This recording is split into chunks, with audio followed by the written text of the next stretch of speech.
असंख्य प्रश्न होते, पण उत्तर काही नाही. कहाणी पुन्हा मेघना आणि श्वेतावर थांबते. एक सांगशील? नाही, आता काही नाही सांगत. रात्रीचे 2 वाजले. झोपू दे? जाऊ दे. तू कुठे मला उद्या सोडणार आहे ती कामावर? जायचंय मला. आणि तू तर घरातली कामं करत नसील. बाहेरचा तर प्रश्नच नाही. पूर्ण गोष्ट सांग आणि तोपर्यंत मी थांबेल इथं. फक्त एक सांग. तू काय म्हणाली? फक्त एक? अगं मूर्ख, त्या रात्री इतके प्रश्न होते, फक्त एकानं तुझं समाधान होईल का? एक नाही, कित्येक प्रश्न पडले होते मला त्या रात्री. आणि तुला एक सांगून काय समाधान होणार आहे? मला झोपू दे आणि तूही झोप.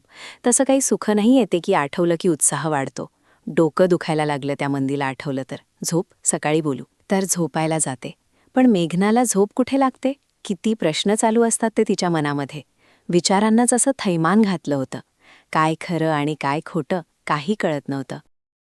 मेघना, श्वेता खरंच अभयची बायको आहे का? आणि हे खरं असलं तर मेघना, तू तर गेलीस.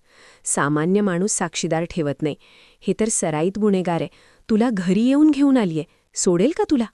तोंड दाखवलं, ओळख सांगितली, मारून टाकील. आधीचं ठरलं आहे तिचं की सोडायचं नाही, मारायचं मला. लोकांना चंद्या भयानक आहे माहीत होतं, पण श्वेता किती भयानक आहे ह्या चंद्यापेक्षाही भयानक.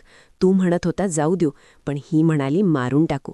आणि किती सहज म्हणाली, काही विचार केला नाही. आणि मी मूर्ख तिच्याकडे गोष्टी ऐकते. श्वेता खरंच अभयाची बायको आहे? तर आश्चर्य आहे. बाहेरच्या गुन्हेगाराला पकडणारा अभय इतक्या मोठ्या गुन्हेगाराला घरात ठेवतो? हीच खबर देत असेल. जो आडवा गेला त्याला आडवा केला असं तर नसेल. काही कळत नाही. एक मन म्हणत होतं काही तर, दुसरं आणखी काही. आल्याबरोबर लॅपटॉप आणि मोबाईल घेऊन टाकला. मोबाईल असता तर दुसरं मन मूर्ख. मोबाईल ठेवतील का? तुझ्याकडे ही कोणती तरी टॅक्सी बोलून घरी जाशील तू. नाहीतर तर कुठे आहे सांगायला पोलिसांना फोन करशील. मूर्ख आहे का ते? मी मूर्ख आहे. चंद्याच्या नांदी लागली. नवरा म्हणत होता करू नको, करू नको, पण तू ऐकत नाही ना. आता मरेल. नवरा प्रेम करतो तुझ्यावर, पण तरी बायको करेल. पण लहान मुलगी माझी छकुली कशी राहील आयुशिवाय? छकुली कसं राहील आयुशिवाय? मेघना.